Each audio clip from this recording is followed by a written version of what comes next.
dar as boas-vindas a todos vocês, aos nossos calouros, aos nossos não calouros, os veteranos, e dizer que é um prazer retornar à nossa atividade acadêmica, ainda que pela via remota, em razão das condições objetivas que estamos enfrentando, cada vez piores, diante desse cenário pandêmico que nós estamos passando em nível mundial.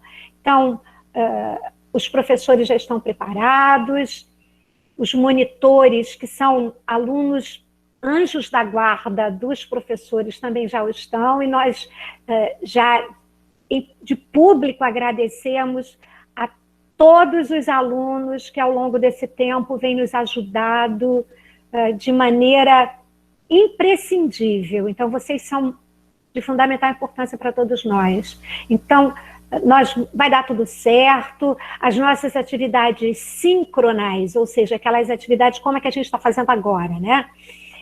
Elas têm um limite de até 50%, e as assíncronas até 50% também. Nós temos 2 avaliações, e aí o professor tem liberdades de cátedra para organizar as suas avaliações, e o mais importante é que estamos todos imbuídos do mesmo sentimento, de dar a vocês um ensino, uma educação de qualidade, de forjá-los enquanto profissionais de perfil humanístico, crítico e reflexivo, para que possam retribuir o investimento que a sociedade está dando a vocês. Estudar numa instituição pública não significa que tudo é de graça. Tudo tem preço. Então, é um investimento que toda a sociedade está fazendo em vocês. E nós, professores, cônscios dessa responsabilidade, temos que dar o nosso melhor e também querer de vocês, exigir de vocês o melhor. Por quê? Porque é uma semente que a gente está plantando para florescer e dar frutos para toda a sociedade. Então, estou muito feliz de estar abrindo essa manhã de hoje, ao lado da nossa diretora do curso, professora Verônica Bastos, ao lado são os 2 novos, né? A nova diretora, o novo diretor, professor Emerson Moura, e felizes em poder trazer para vocês uma iniciativa que é conjunta da decania, da direção da SCJ e da coordenação do curso, junto com os nossos colegas alunos do diretório. Como eu já falei para vocês logo no início, é uma atividade que tem o condão de reunir o acolhimento aos calouros e uma semana jurídica, para a gente conversar sobre a nossa instituição, conhecer melhor a nossa instituição e conhecer um pouco do pensamento doutrinário daqueles que são expoentes da doutrina e como juristas do nosso país, como é o caso do nosso convidado de hoje, que é um convidado muito especial. Eu tenho certeza que vocês vão gostar muito dessa atividade. Agora, o toque que eu dou, eu já tendo sido coordenadora do curso, o toque que eu dou é o seguinte: vocês estão em casa ou no trabalho, liga todos os dias, porque todos os dias vocês vão ter horas de atividades complementares, não é verdade, professor Emerson, professora Verônica, professor José Carlos Busanello, que está presente, que também já foi diretor durante muito tempo do curso de administração. Não deixem de participar de todos os dias para ganhar as benditas horas de atividades complementares. Sabe por quê? A Inês sabe disso, como dirigente do diretório. Tem aluno que chega no 9º, no 10º período e não fez nem a metade das horas que são exigidas. Vocês têm 10 períodos para aproveitar, porque a cada período existe a semana jurídica organizada pelo diretório com o apoio da direção do curso e da decania do centro. Então, não deixem de participar para que não aconteça o que de vez em quando, não é de vez em quando não, de vez em sempre acontece. De chegarem no final, já terem os créditos das disciplinas, já ter o TCC defendido e não ter as horas de atividades complementares, que são obrigatórias. Mas não são obrigatórias porque a professora Edna Raquel, o professor Emerson, a professora Verônica ou o professor José Carlos Busanello querem. Não, é exigência do MEC, é exigência legal sine qua non, sem a qual você não consegue colar grau. Então aproveitem, tá bom, gente? Desejo a todos que aproveitem muito desses momentos que nós vamos passar e imediatamente eu passo a palavra para a professora Verônica, a nossa diretora. Olá, bom dia a todos. Vocês me ouvem, mas não me veem por enquanto, né? Minha internet hoje sempre, né? Tá complicado, não tá conseguindo. Tô até com a câmera aberta, mas a minha imagem não tá aparecendo. Daqui a pouco ela aparece. Então provavelmente eu vou ficar com a câmera fechada durante todo o evento, em razão da internet não estar aguentando. Eu quero saudar a todos. Nós iniciamos hoje o nosso calendário acadêmico, né, um calendário diferente durante ainda essa pandemia. Quero desejar que todos sejam muito bem-vindos e que tenhamos um excelente semestre. Nós tivemos a experiência do semestre passado, que pelo retorno nos foi muito boa, dos alunos e dos professores, e nós desejamos que esse semestre seja assim também, né? Que vocês consigam fazer todas as atividades síncronas, assíncronas, as avaliações, os professores realizar todo o conteúdo, sempre na qualidade Unirio, né, que nós priorizamos, tá? Estou à disposição de vocês, sempre que preciso, como a professora Edna Raquel falou, é importante que vocês assistem os eventos, não deixem para fazer as horas, as atividades complementares no final, porque vocês não vão conseguir colar grau sem as atividades complementares. Então, eu desejo que vocês consigam fazer um bom curso, tá? E que saiam com a melhor visão da Unirio, o melhor aprendizado da Unirio, e estamos à disposição de vocês, tá bom? Bom dia. Obrigada, professora Verônica. Passo, então, para o professor Emerson Moura, nosso coordenador, fazer a sua saudação. Bom dia a todas e todos. Com alegria que nós começamos mais um semestre atípico, virtual, e começamos essa semana jurídica, que, como a professora Edna já adiantou, é fruto de uma integração acho que é importante para a nossa escola, a integração da decania, da coordenação, da direção e do diretório acadêmico, porque o que torna um curso de direito um curso de excelência é, acima de tudo, um pacto que tem que haver entre os docentes e os discentes no compromisso de tornar aquele curso melhor. Eu acho que a proposta, tanto dessa semana jurídica, quanto de todas as atividades que nós temos realizado de forma conjunta, é aperfeiçoar o curso, é, de fato, trazer novos instrumentos para que vocês possam sair daqui melhor formados, para que a gente possa, de fato, prestar esse serviço público, que é oferecer esse direito humano, fundamental e social à educação. Eu acho que é algo que nós queremos frisar bastante. Acima de tudo, acima de qualquer autonomia individual do docente, acima de qualquer interesse pessoal que o docente tenha na sua própria formação, a nossa proposta aqui na administração é formar um curso de qualidade para atender o interesse público, que é oferecer uma educação superior de qualidade na Unirio, que é o que, acima de tudo, como a professora Edna falou, é o que vocês pretendem, é o que vocês esperam aqui conosco. Então, a coordenação também está de portas abertas para que a gente possa fazer um diálogo sempre produtivo e sempre considerando essa ideia, a ideia de que, acima de qualquer manifestação individual e legítima que qualquer um de nós tenhamos sobre o que nós achamos que deva ser o nosso papel de professor, o que nós achamos que deva ser o nosso papel de discente, a gente precisa entender que somos um colegiado, que somos uma instituição, e que, como instituição, nós estamos voltados a satisfazer o interesse público de prestar esse serviço de prestação de ensino superior de forma social, de forma a realizar um direito humano fundamental social, ou seja, um direito que não se liga a cada um de forma isolada, mas se liga ao grupo como um todo. Na Semana Jurídica hoje, a gente teve o prazer de convidar o professor Lênin Streck, que talvez seja um dos grandes juristas do nosso tempo, para fazer uma análise importantíssima sobre os desafios do estudo do direito diante das instituições que nós temos hoje, o Poder Judiciário. Nós vamos ter um encerramento, o professor Juarez Freitas, discutindo as perspectivas do direito também para o século XXI, também efetivamente para as novas tecnologias que nós observamos, e vamos ser brindados na terça, na quarta, na quinta, pelos professores da casa, mostrando para a gente os projetos de pesquisa, os projetos de extensão e o nosso próprio curso. Essa Semana Jurídica, então, ao meu ver, ela é bastante simbólica, porque ela visa aprofundar o que nós entendemos como direito e visa aprofundar o direito que nós temos.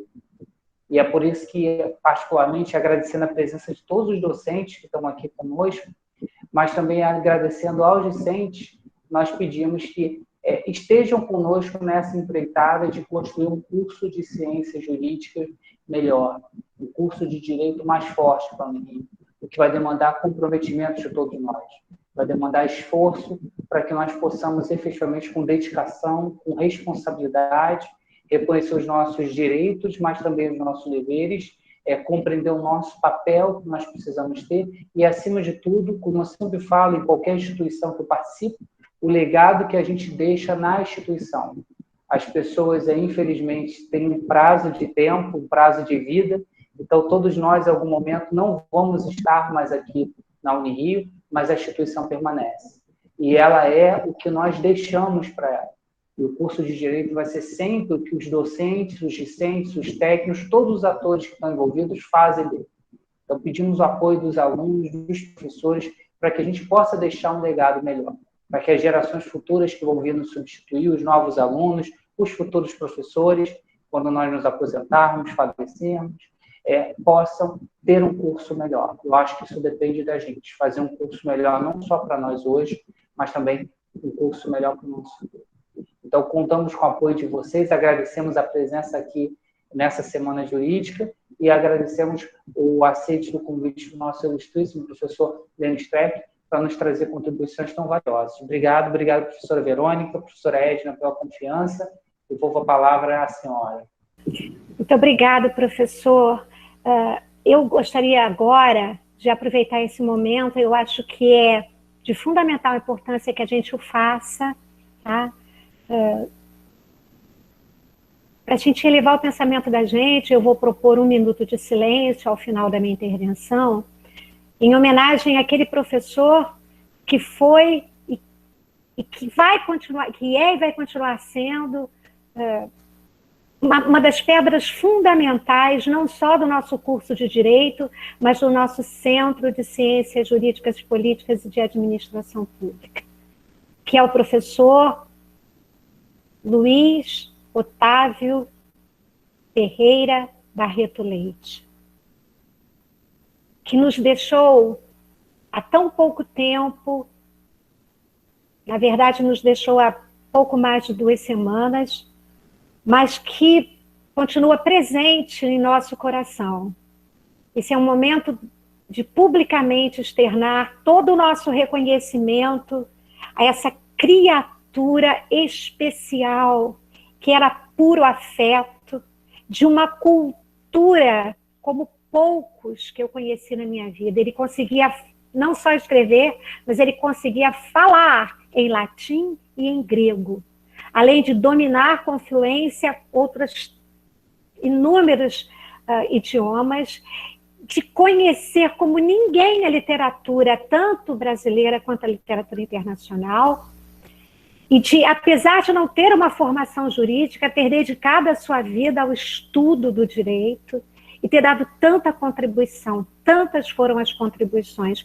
Ele conseguia, o professor Luiz Otávio, conseguia ser uma unanimidade, por sua humildade, por seu carinho, por sua proatividade, porque sempre estava disposto a ajudar, a contribuir tanto a administração, quanto a docência, quanto os discentes, quanto os servidores de uma forma em geral. Então, o professor Luiz Otávio deixa em nossos corações uma lembrança muito querida e vai fazer falta, vai fazer muita falta. É uma pena que os que estão chegando agora não tiveram a oportunidade de conhecer o nosso querido, a gente na intimidade chamava de Lolo, o nosso querido Lolo. Ele era maravilhoso, tanto em termos didáticos, pedagógicos, quanto em termos de conteúdo, quanto em termos pessoais. Então, eu proponho 1 minuto de silêncio nesse momento.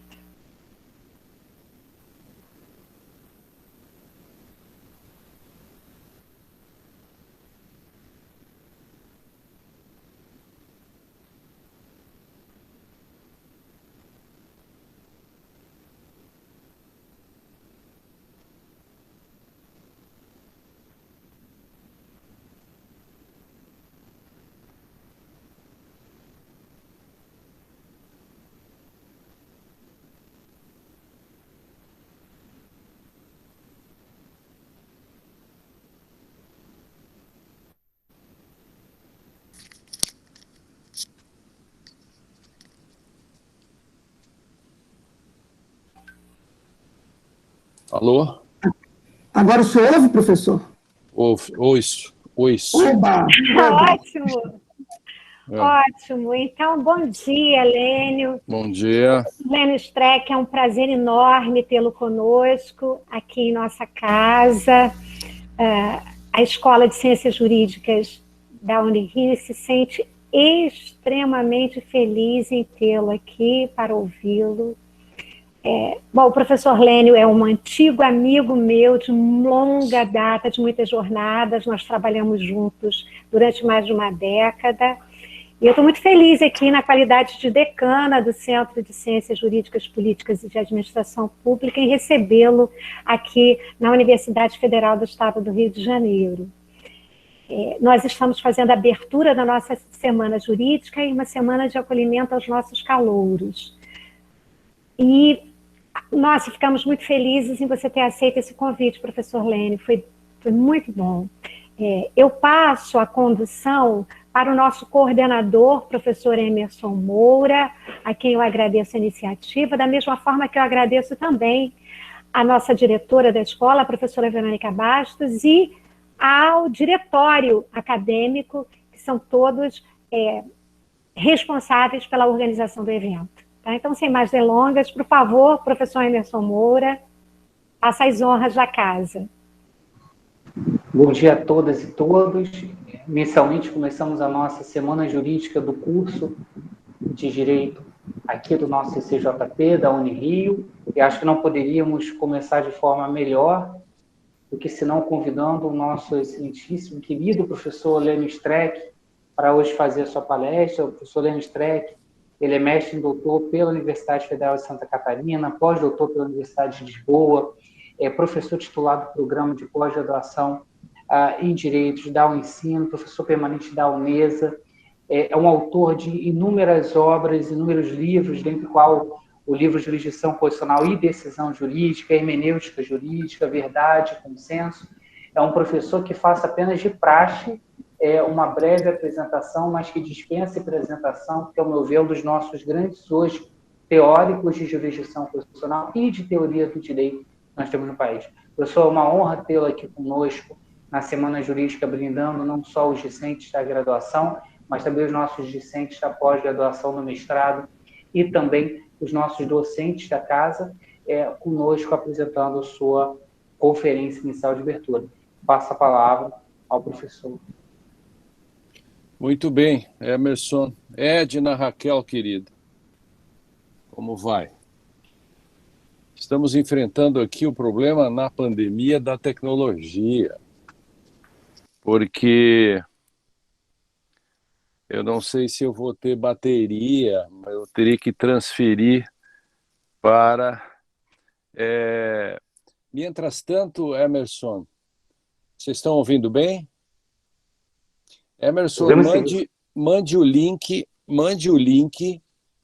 esse que você mandou para mim, para o meu e-mail, Aliás, nunca assine, nunca faça o e-mail globo.com nem globomail.com que eu tenho. É muito ruim. Então, se você puder mandar o link para Lenios, o mesmo anterior, esse só que não é globomail.com, globo.com. Tá? Mande para mim, é que se terminar a bateria desse, eu transfiro para o outro, tá bom?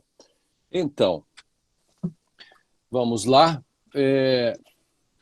De tédio ninguém morre nesse país, né? Então tem muita coisa para falar, muita coisa para discutir, né? Principalmente nas últimas grandes polêmicas, né? As polêmicas no direito são tantas que já se chamam de tretas jurídicas, né? De tão grandes são as polêmicas. O papel da doutrina e o papel do direito, o papel da jurisprudência. A grande questão aí é saber, né, quais são os limites da produção jurisprudencial do direito. Aliás, aí os professores de todo o Brasil, o que eles estão ensinando? Eles estão ensinando o direito ou os professores estão dizendo o que os tribunais estão dizendo sobre o direito? Essa é a primeira pergunta. O aluno teria que perguntar: professor, o senhor está falando, isso aí é o quê? É jurisprudencialismo? Você está falando sobre a decisão tal? Ou você está falando no direito escrito, posto, e a partir disso a discussão que a doutrina faz e o que a jurisprudência diz? Mas, na verdade, a gente, no meio do caminho, a gente esquece de uma coisa fundamental, que no século XIX, por exemplo, no sistema romano-germânico, era fundamental. Pegue Savigny, por exemplo, e outros. O papel da doutrina. Nós deixamos isso um pouco. E isso não é só uma questão brasileira, Edna Raquel, é uma coisa mais internacional. Estou falando do mundo romano-germânico, né? Não vou falar no lugar em que o direito é feito, de fato, ainda é feito em grande parte no common law pela jurisprudência, né? Claro que a produção legislativa aumenta a cada dia. De todo modo, a ideia de que tem um certo realismo, de que o direito é o que os tribunais dizem que deveria estar mais presente no common law do que no civil law. Veja que agora, acabei de fazer um texto fazendo uma comparação do que acontece na Alemanha e do que acontece no Brasil. É uma provocação que o professor Bernd Ritters escreve. Ele até fala numa espécie assim de campeonato mundial de adaptação às mudanças constitucionais e de como os tribunais se adaptam e acabam fazendo uma revolução secreta. Ele chama isso, em alemão se diz, de Heimliche Revolution, que quer dizer a revolução silenciosa, a revolução secreta. A revolução secreta que os tribunais vão ganhando terreno, e de repente não há mais direito escrito, basicamente.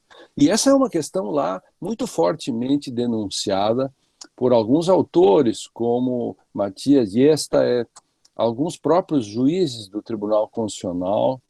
Também o maior crítico talvez seja o Bernd Ritters, que também escreve um outro livro muito interessante, que chama de Unbegrenzte Auslegung, que é uma interpretação não limitada, não constrangida, em que ele denuncia quando a doutrina vai mal, e quando a doutrina silencia, quando ela simplesmente se transforma numa glosa de decisões, e o Brasil está muito próximo disso, ou já é isso.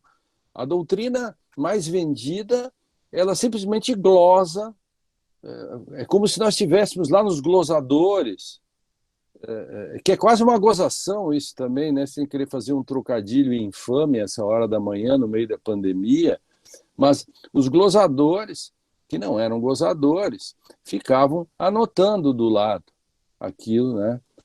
Da opinião deles. Então, eram os glosadores, eles iam fechando lacunas e arrumando. Hoje, a doutrina, grande parte, se transformou numa produção de glosas. Os livros que mais vendem são comentários àquilo que os tribunais decidiram. Os professores na sala de aula ensinam basicamente jurisprudência. Paradoxalmente, a civil law acabou adotando a ideia, né, de estudo de casos. Então, o professor traz um acórdão e fica discutindo em cima. E, no fundo, portanto, se nós fôssemos resumir o papel do direito e da jurisprudência e da doutrina, nós diríamos que o Brasil adotou uma tese, para mim, eu não tenho dúvida disso, que o Brasil adota ou faz um realismo jurídico, que eu chamo de realismo jurídico retrô. Ao fim e ao cabo, os tribunais, o direito que os tribunais dizem que... Aliás, os professores se acostumaram a dizer isso na sala de aula até. O aluno fala sobre a doutrina e ele quer dizer, mas os tribunais não dizem isso. Mas se só o que os tribunais dizem interessa, por que você está dando aula? Qual é o seu papel? Qual é o seu pastel? Essa é a questão. Você precisa, né, criar com a doutrina um constrangimento. Agora, o Brasil é o contrário. O Brasil faz com que a doutrina se sinta constrangida. O constrangimento aqui, eu quero dizer, não o constrangimento epistemológico, assim. O constrangimento aqui seria assim: se o Emerson me diz assim, professor, princípios são valores. E aí eu deixo o Emerson constrangido, mostrando para ele, por exemplo, uma obra do Habermas. E eu digo, Emerson, leia o Habermas, que o Habermas, ele odeia isso. Princípios não são valores. Ou seja, eu quero constranger o Emerson para que ele me dê uma caridade epistêmica, me dê a oportunidade de demonstrar para ele de que isso que ele está dizendo pode não ser assim tão verdadeiro. Ou seja, estou criando limitações ao que o Emerson até então achava que era plenipotenciário. Estou apenas usando um exemplo aqui por óbvio. Então, nós acabamos criando esse imaginário pelo qual a doutrina ela é constrangida pelos tribunais. O Brasil faz coisas incríveis. Assim, a humanidade, da aurora da civilização para cá, assim, primeiro, se explicava tudo pelo mito. Né? O mito da caverna, as grandes tragédias, a mitologia. Hoje nós explicamos, por exemplo, muitas coisas, a psicanálise, enfim, o Édipo, e tudo vai por aonde? Pela mitologia. Né? Aí depois disse que o logos suplanta o mito. Então, agora a gente passa a explicar o mito. A sociedade passa a ser explicada pelo logos. Aliás, a própria Bíblia diz que no princípio era o verbo. Ali é uma ruptura. Só que, no Brasil, nós construímos o mito para explicar o logos. Por exemplo, é uma fraude falar em verdade real, é um mito. Mas com a verdade real você tenta explicar a relação de compreensão que um juiz tem com a prova. Ou seja, o livre convencimento é um mito. Com ele você tenta explicar o logos. Qual é o logos? No princípio era o verbo, por exemplo.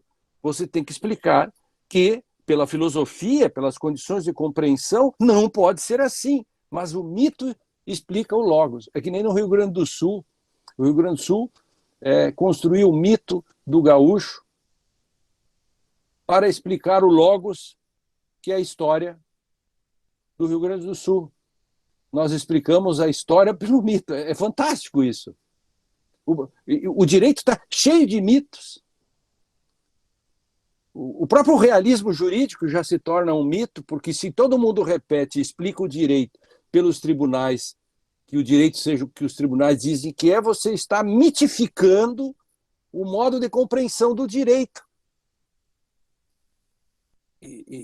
Ou seja, como se não houvesse outro modo de explicar o direito. Então, o mito explica o logos, quando o logos deveria explicar o mito. Essas coisas, isso é tarefa da doutrina, isso é tarefa dos professores. E nesses tempos, hoje, nós temos o nosso imaginário, o nosso pensamento é uma espécie de rodoviária, o aeroporto. Ninguém mora no aeroporto, né? Ninguém mora na rodoviária, é tudo de passagem, né? Pois a cabeça das pessoas se tornaram aeroportos e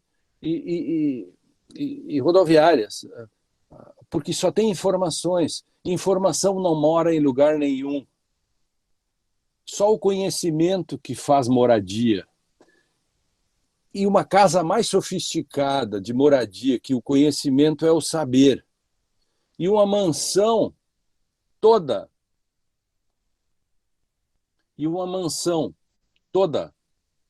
se terminar a minha energia, eu vou tentar aqui o outro computador.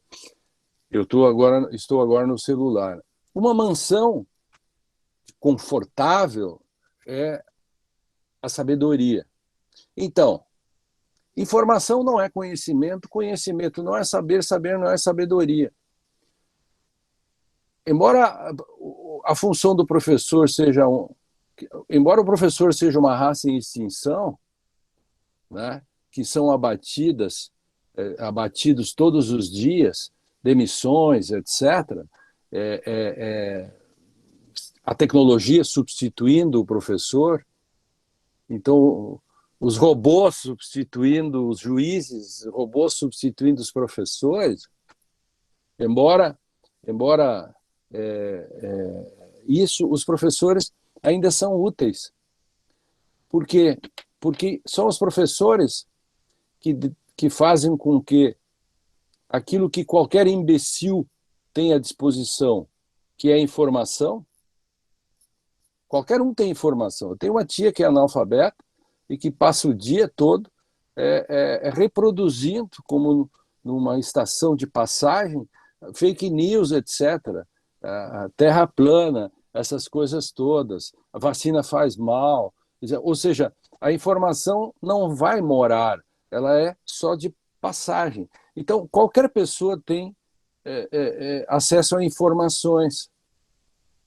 É como um livro de direito desenhado. Outro dia eu vi um negócio desse. Outro dia eu vi um livro, Edna Raquel, bem diferente. Eu acho que a pessoa vai ganhar o prêmio Nobel, que é o direito explicadinho, sem as partes chatas. Eu fiquei pensando, como eu sou um chato, poxa, eu sempre achei que a parte do direito boa eram as partes chatas. E a pessoa mostra que ele está vendendo um produto sem a parte chata. É mais ou menos como você comprar um sorvete só com a casca. O que você vai fazer com o sorvete só com a casca? Bom, você tem uma vantagem, não vai se lambuzar, enfim, você fica só com a casquinha na mão.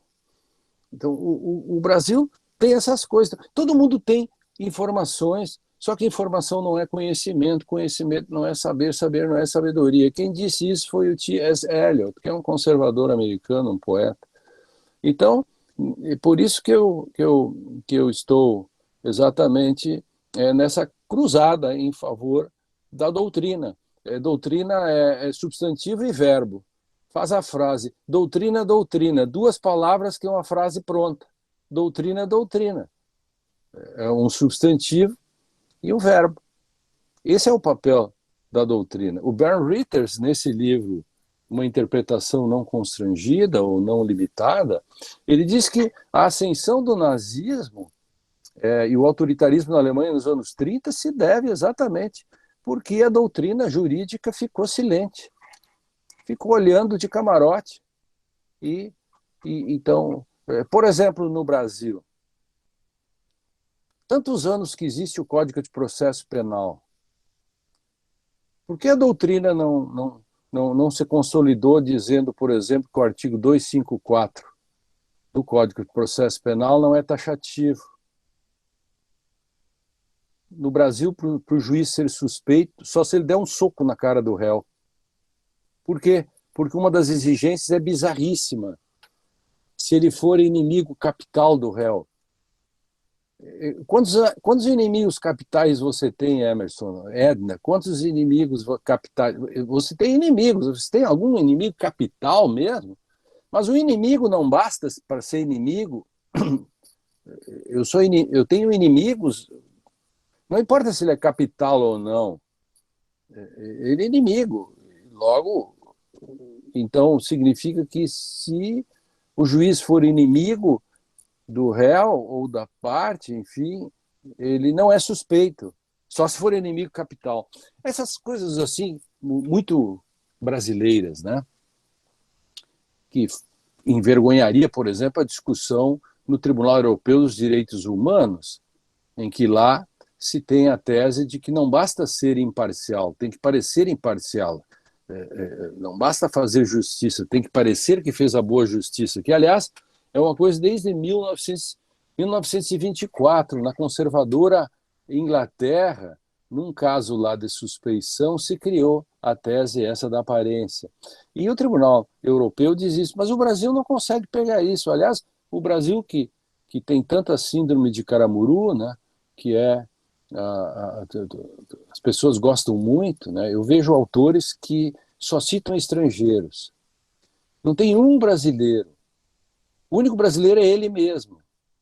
O grande problema é, se ele não cita nenhum outro, ele é o único brasileiro bom? Entende?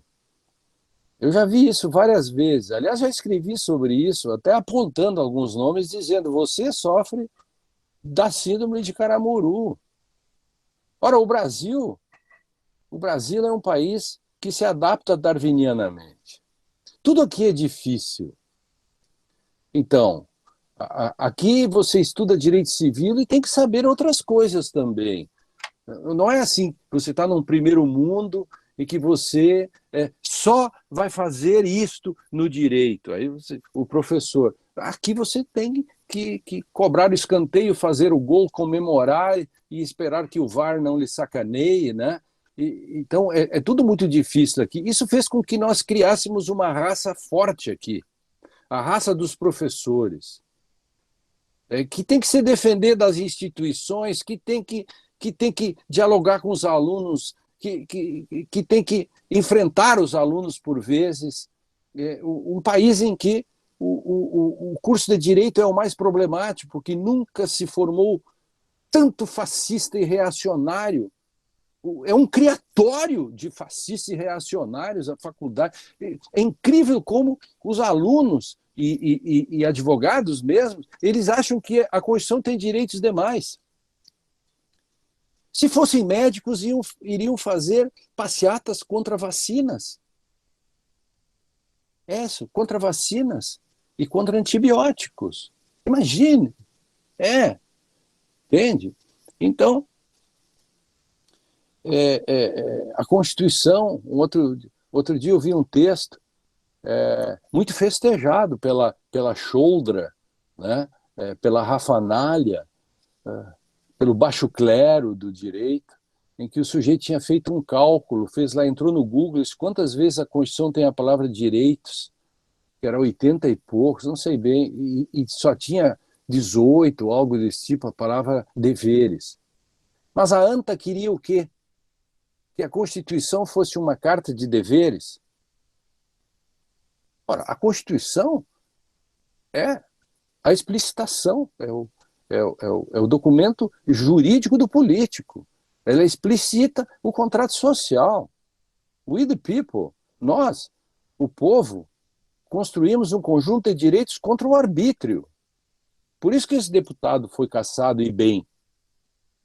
Aí as pessoas dizem, mas o Supremo legislou em causa própria. E quem julgaria por ele? A Corte de Haia? Ora, existem arranjos institucionais em qualquer lugar. Quem decide, por último, a instância a não constitucional na Alemanha é o Supremo Tribunal deles. E assim por diante. Depois da Suprema Corte Americana não tem Marte, embora eles estejam indo para lá agora, mas não significa que vá ter uma corte em que vá resolver. Por isso que os americanos criaram o Contempt of Court, Edna, que é, quando existe um ataque, um desdém à corte, você pode se defender, mas o Brasil tem isso. Se a Suprema Corte é atacada e o Ministério Público nada faz, que foi o caso, e mesmo que ele fizesse, quem julgaria seria a própria Suprema Corte. Mas é evidente, não tem outro lugar para fazer o julgamento. Então as pessoas ficaram, céus, os ministros mesmo vão julgar. Bom, eu vou pegar outro exemplo. Existe uma discussão de salários de toda a magistratura. Tem um dispositivo na Constituição, Emerson, que diz que quando todos os magistrados ou todos os membros estiverem interessados, aí não tem a competência para julgar. Bom, mas o Supremo também faz. Como faz, então? Chama o quê? A Corte de Haia para decidir sobre os salários? É ele mesmo que vai decidir. Por que o Supremo não tem... Quando um ministro do Supremo não pode, julga com 10. Não dá para chamar outro. O STJ pode chamar um juiz, mas o Supremo não. Então, tem que entender os arranjos institucionais quando nós discutimos, né? E aí o papel da doutrina, de novo, para tentar demonstrar essa questão, tudo isso, né? Emerson, tu me mandaste o e-mail? Tá bom. Tomara que dê certo. Depois eu vou abrir ali, porque eu tenho certeza que daqui a pouco essa bateria vai para o saco. Então, o papel da doutrina e da jurisprudência é exatamente aquilo que se vai dizer assim. Uma teoria da decisão é condição de possibilidade para que se possa limitar os poderes dos tribunais. Limitação, critérios. A gente poderia chamar assim um antídoto contra a delinquência de Hermes. Hermes é um delinquente. Não, e a mitologia mostra que ele é um delinquente, porque ele nasce já, numa das versões, ele nasce na forquilha de uma árvore, ele já nasce grandão, afinal, é mito, né? Embora no Brasil se explique o logos pelo mito, né? Enfim, aí o Hermes nasce e já sai roubando. A primeira coisa que o Hermes faz é meter a mão na grana da saúde, quer dizer, isso é em outro lugar. O Hermes rouba todo as cabeças de gado, vacunos, enfim, do seu irmão. Leva tudo embora. E ata, para que ele não seja descoberto, ele ata um galho de árvore no rabo de cada vaca e boi para esconder o rastro. Claro, a hermenêutica tem que esconder o rastro, né? A gente não diz, atenção, Emerson, eu estou fazendo hermenêutica agora. Não, eu tento dizer que a minha posição é melhor que a sua, por tais e tais razões, mas não estou dizendo, Edna, eu estou usando agora o método tal. Eu ponho um galho atrás para fazer o escondimento do processo hermenêutico, porque hermenêutica também é um roubo. Toda interpretação é um roubo. Aliás, é o próprio Heidegger que diz isso, das Raub, é o roubo. Claro, porque eu sempre eu me aproprio dos sentidos e devolvo eles, redefinidos por mim. Então, a interpretação, Hermes é um delinquente. E essa delinquência dele precisa ser contida. A hermenêutica é um produto moderno. Ela começa, veja, como as coisas que parecem que são chatas, que as pessoas dizem, elas não são tão chatas assim. Pensem comigo, você tem a Bíblia, o início da modernidade. Aí o cara pega a Bíblia, aí o cara diz, mas nós temos que controlar essa interpretação aqui. O cara não vai me dizer que Jesus, quando repartiu o pão, repartiu uma montanha ou não repartiu o pão. Temos que controlar os sentidos da Bíblia. Aí se cria a hermenêutica teológica. Aí tem as alegorias gregas, aquelas coisas bonitas todas. Aí o cara diz assim, como é que alguém vai interpretar isso? Aí o Gaiato diz, não dá para dizer qualquer coisa sobre as alegorias gregas. O cara diz, bingo! Então vamos criar uma hermenêutica filológica. Aí o outro diz, sim, mas e o direito? O cara diz, vamos criar uma hermenêutica jurídica, né? Porque aí nós precisamos saber controlar de algum modo. Aí vem Schleiermacher, que vai fazer a discussão sobre os mal-entendidos, né? Depois vem o Dilthey, e depois vem, por exemplo, né, Herder, Humboldt, enfim, faz uma transição. Isso é bem complexo também, mas acho bem bonito. Aí vem o Gadamer, que vai dizer que você tem um avanço com o giro linguístico, o giro hermenêutico, né? Que antes você tem uma Auslegung, né? Pensem conosco como é que é a interpretação textualista ou na exegese do positivismo do século XIX. Auslegung. Legum é o que está posto. Aí vem o intérprete e faz o quê? Uma aus, ele tira aquilo que está posto no texto. Entende? Uma Auslegung. Mas ele reproduz apenas o que está no texto. Aí então diz o Gadamer, na verdade, agora nós temos uma Sinngebung, um dar sentido, atribuir sentido. Aí que o Friedrich Miller tirou o texto e norma. A norma sempre é produto de interpretação do texto. Texto e norma não são equivalentes. Isso seria o textualismo, né? Então ele diz, antigamente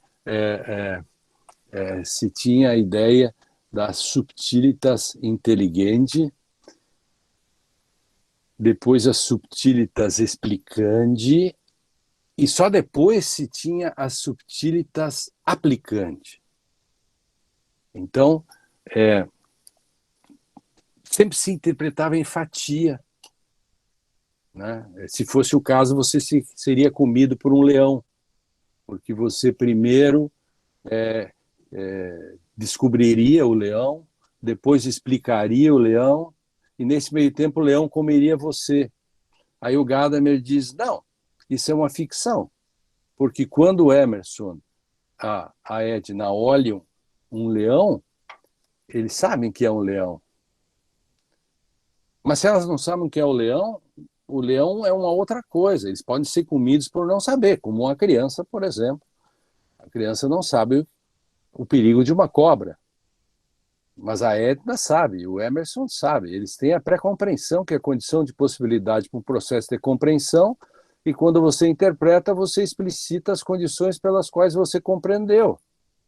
Isso é hermenêutica. Então, o Sinngebung acabou criando essa nova coisa no direito, né? E na hermenêutica, mas só que aí ficou um problema. Sinngebung, dar sentido, não significa dar qualquer sentido. E aí se cria essas dicotomias, voluntarismo, textualismo, etc. Então, às vezes, aí você tem um problema. Você tem que levar o seu argumento até o final. Porque se você for textualista, você tem um problema. Você pode dizer, a decisão do caso Daniel foi errada porque aquilo não é flagrante. Então você foi uma espécie de textualista, certo? Mas por que o mesmo autor, a mesma pessoa não é textualista quando explica o quaisquer do artigo 53? Se você sair na rua agora e pergunta para as pessoas, ali tem um bolo de maçãs, pode pegar qualquer uma delas, quaisquer das maçãs. Ele vai dizer, quaisquer? Então eu posso qualquer uma. Sim, qualquer uma. Mas por que o deputado tem imunidade quanto a quaisquer palavras e gestos? Porque quaisquer não é quaisquer nesse sentido. Por quê? Porque existem limites no quaisquer. Então já não é textualismo estrito sensu. Se é proibido carregar cães na plataforma, você não está autorizado a levar um urso. Isso parece elementar. Então, você tem que cuidar para saber se você vai até o final com os seus próprios argumentos. Se o seu argumento falha no meio do caminho, é porque você começou errado.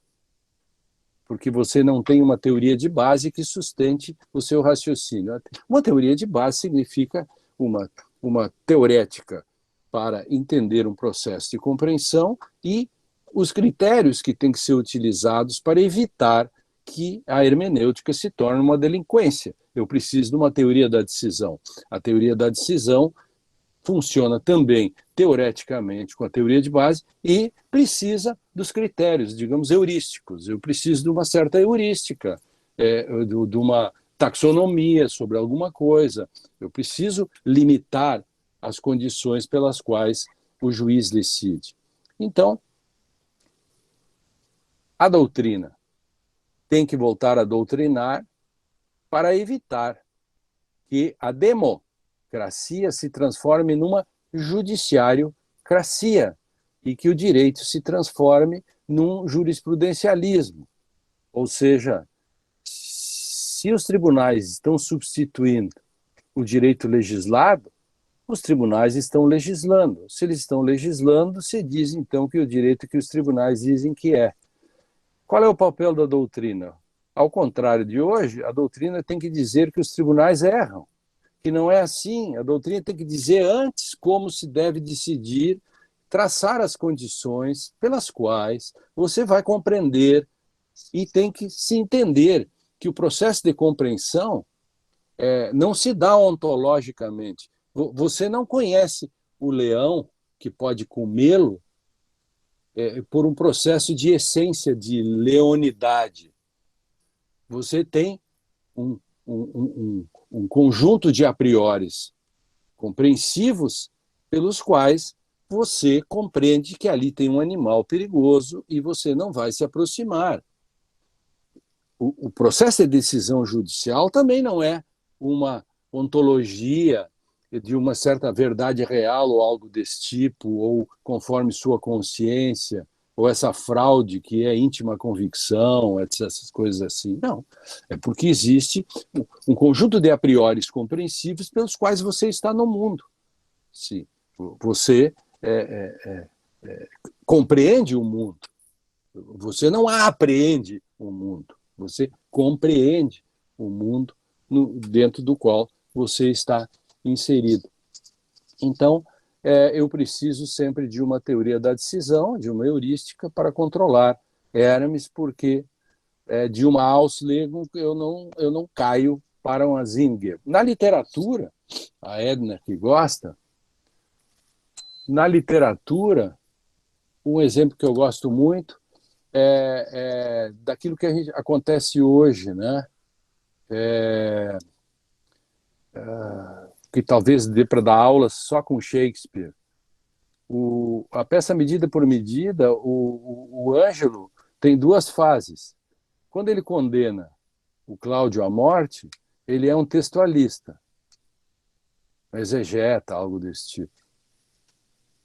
E depois, quando ele quer fazer sexo com a irmã do Cláudio, a Isabela, ele é um voluntarista.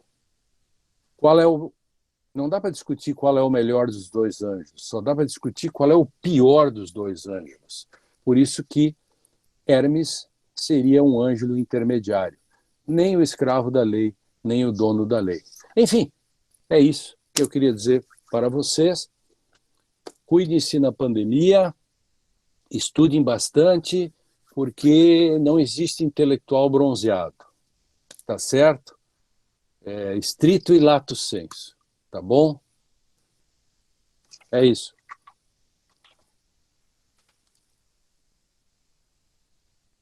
Obrigado, professor, pela palestra.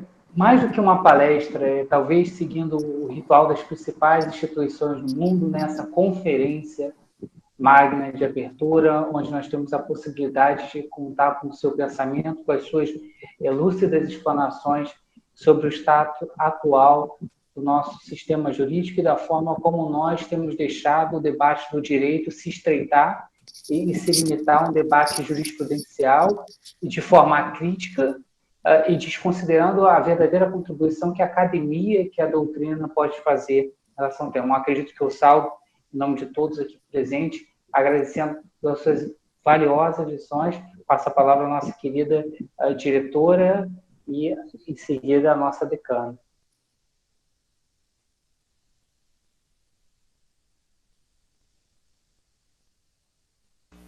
Será que a Verônica caiu? Ela estava com problema técnico. Ela estava com problema na internet. Vamos ver aqui se ela caiu. Ela não estava conseguindo manter. A Verônica... Caiu, né? Eu aqui, mas eu estou com demora no retorno. Vocês estão conseguindo me ouvir? Bem, eu quero agradecer muito ao professor Lênio essa brilhante palestra, nos trouxe citações incríveis, e nós podemos verificar realmente como se comporta o judiciário, né? Como nós, principalmente nós como advogados, como devemos pensar e utilizar a jurisprudência, doutrina, tudo isso ao nosso favor, né? Ao favor do nosso cliente. Então, foi muito bom, professor Lênio, muito, muito obrigado. Só tenho a agradecer, porque o senhor abriu o nosso evento de forma brilhante. Então, muito obrigada. Obrigada a todos. Muito bem. Bem, eu sou muito suspeita para falar. Eu sou chefe de torcida do fã-clube do Lênio há muito tempo, ele sabe disso. É um professor, é um doutrinador, é um pensador do direito do nosso país, como muito poucos. Muito obrigada, foi uma aula, Lênio, que aula linda. Muito obrigada, e foi uma aula não só para os nossos alunos, para nós também. Nossa, como eu aprendo com você, Lênio. É bom demais trazer essa discussão, colocar o dedo na ferida do que está acontecendo com os destinos tanto do judiciário quanto da academia, porque são campos, nós sabemos que são campos próprios, né? O judiciário é um campo, a academia é um outro campo intelectual, mas nós estamos vivendo um momento muito confuso, muito complicado, e você soube de uma maneira muito própria, muito palatável, isso é que é mais importante. Você consegue ser um pensador do direito que consegue, de uma maneira muito didática, externar o seu pensamento, e um pensamento que é, antes de tudo, um olhar crítico-analítico da nossa realidade. Muito obrigado mesmo, tá? Nós, em nome de toda a comunidade acadêmica da Unirio, agradecemos demais e esperamos que seja a primeira de uma série de encontros que a gente possa ter contigo, viu, Lênio? Obrigada demais. Valeu. Vamos lá. Então tá, né? Encerramos. Estou com 8% de bateria, deu para levar até o final, e estamos aí. A grande questão tem que recuperar algumas questões do direito, a questão da filosofia no direito, estudar um pouco, né? Ser angustiado epistemologicamente, que nem o Vará sempre me disse, né? Que ele mudou minha vida em 1983, angústia epistemológica, né? Que é a grande questão de fazer epistemologia. Epistemologia quer dizer construir as condições de possibilidade pelas quais algo é e algo não é. Isso falta muito no direito, né? E é possível hoje fazer crítica jurídica sem precisar politizar em extremo, né? Se eu quisesse fazer uma crítica ao Supremo ou ao governo Bolsonaro, enfim, eu faria de outro modo. Eu sou do tempo antigo. Eu acho que o professor de direito é o cara para dar uma coisa mais prosaica do mundo que chama direito. Essa é a questão. Não é feio um professor de direito ensinar direito para os seus alunos, entendeu? Acho que um pouco feio é ele dizer que a doutrina não serve para nada e que o direito é o que os tribunais dizem que é. Aí ele se torna inútil, que é um grande problema. Pessoal, vai terminar a minha bateria. Tchau para vocês. Valeu demais. Estamos sempre juntos aí, tá bom? Tchau, tchau. Com certeza. Obrigado, Um professor. grande beijo Tchau. no seu coração, meu grande amigo. Valeu. Gente, muito obrigada a presença de todos. Eu passo para o professor Emerson, então, fazer o encerramento, tá, professor? E aí, dá os informes do resto da semana. Porque tem mais coisa por aí, gente. Tem muita coisa boa por aí. Vai lá, professor Emerson. Obrigado, professora. Queria agradecer de novo a professora Edna, nossa decana, a professora Verônica, nossa diretora, o diretório acadêmico, porque esse é um evento, como falei, de integração, então conta com o apoio de toda a instituição mobilizada para começar a Semana Jurídica com exatamente esse enfoque que o professor Leandro Streck nos trouxe, né? A importância do que é o estudo do direito atualmente. Não é estudo de esquematizados ou de obras sintéticas, não é um estudo preparado para concurso público, e tampouco é um estudo de como as decisões dos tribunais têm ocorrido. Mas é o nosso compromisso por produzir conhecimento científico jurídico e de formar discentes melhores a partir do nosso quadro de docentes. Então, eu queria agradecer a participação de todas e todos hoje. Nós vamos continuar com a nossa Semana Jurídica nos próximos dias, até o encerramento na sexta-feira. Amanhã nós temos a nossa professora Maria Lúcia nos explicando a importância da pesquisa jurídica e falando um pouco dos nossos projetos e grupos de pesquisa que aqui na nossa Escola de Ciências Jurídicas, no CCJP, nós desenvolvemos. É imperdível, é importante para todos os alunos participarem disso. A nossa escola precisa produzir mais pesquisa. Existem inúmeros grupos de pesquisa, existem vários projetos de pesquisa na instituição de vários professores. Então, se você não se engajou ainda, não perca a oportunidade de começar efetivamente na graduação a já desenvolver não só a preocupação com a prática jurídica através do estágio que você faz tanto dentro da instituição como fora, mas também desenvolver os aspectos relativos à pesquisa, à extensão, que só vai contribuir para você como profissional do direito, só vai contribuir na sua monografia e afins. E aí nós vamos continuando ao longo da semana com toda uma programação voltada a essa reflexão que hoje o professor Lênin nos brindou, do que é o direito e de como nós fazemos direito aqui na escola. Por favor, não deixem de acompanhar. Devolvo a palavra à professora Verônica, se ela quiser falar mais alguma coisa com o nosso encerramento, a professora Edna, mas por mim, eu particularmente, deixo essas palavras finais, agradecendo de novo a presença de todas e todos. Eu vou encerrar só agradecendo o convite, agradecendo a todos, mais desejando que esse semestre seja muito produtivo, muito crescimento, no que a direção está aberta e a direção trabalhando juntamente com a coordenação e com a decania sempre tá? Então, qualquer coisa que vocês precisem, lembrando, todo pedido de vocês, encaminhem a secretaria, que ela vai reencaminhar ou o professor Emerson, ou a Edna Raquel. Então, vocês procurem ver todos os formulários, não deixem para o final, principalmente horas hack. Lembrando, mais uma vez, a gente fala muito disso, porque é algo muito importante. Nós temos alunos que vão colar grau agora, que estão precisando apenas de hora hack, e vai chegar, e se chegar até a data da colação de grau, eles não tiverem a hora hack, eles vão esperar até o próximo semestre para poder colar grau, para vocês verem a importância que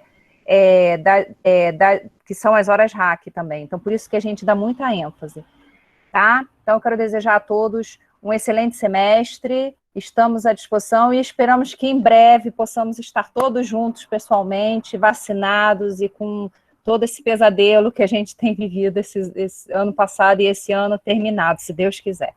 Tá bom? Um abraço a todos, gente. Muito obrigada. Muito obrigada pela presença de todos. Obrigada. Vamos para a gente conseguir mais alunos participando ao longo da semana, né? E desejar uma excelente semana a todos vocês e principalmente um excelente acolhimento para os nossos calouros que estão assistindo.